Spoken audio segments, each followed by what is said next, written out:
मित्रांनो, लग्नानंतर होईलच प्रेम या मालिकेच्या 30 जानेवारीच्या भागामध्ये आपण पाहणार आहोत की पार्थनी काव्यासोबत एक्झाम सेंटरला येण्यासाठी नकार दिलेला असतो.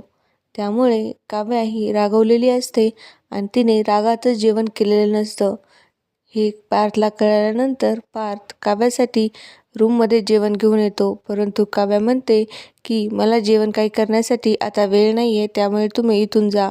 आणि तसंही तुम्हाला काय करायचं आहे, मी जेवले किंवा नाही जेवले तुम्हाला याचा काहीच फरक पडला नसेल ना. यानंतर पार्थ हा काहीच न बोलता खाली बसतो आणि काव्याला घास भरवण्यासाठी हात पुढे करतो. इकडे चित्राच्या कन्यादानासाठी जीवा आणि नंदिनी हे जात असतात, परंतु नंदिनीचा पाय हा कशामध्ये तरी अडकतो आणि नंदिनी पडणार असते इतक्यात जीवा तिला सावरतो. जीवाने तसंही नंदिनीच्या आयुष्यामध्ये खूप उलाढाली केल्या आहेत आणि आता तो तेच करत आहे, सावरण्याचं काम. त्यामुळे तो आतासुद्धा नंदिनीला पडण्यापासून वाचवतो आणि नंदिनी आणि जीवा हे एकमेकाच्या प्रेमामध्ये पुन्हा एकदा पडले आहेत असं आपल्याला दिसतं.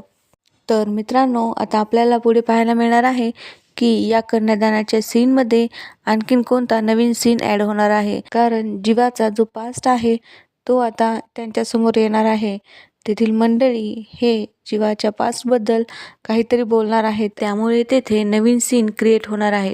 तर मित्रांनो, आता आपल्याला पाहायला मिळणार आहे की चित्राच्या लग्नामध्ये नेमकं काय होणार आहे आणि पार्थ हा नंदिनीला एक्झाम सेंटरला सोडवण्यासाठी येईल का नाही. अशाच अपडेटसाठी चॅनलला सबस्क्राईब करा, बेल आयकनला क्लिक करून ऑलला सुद्धा क्लिक करा.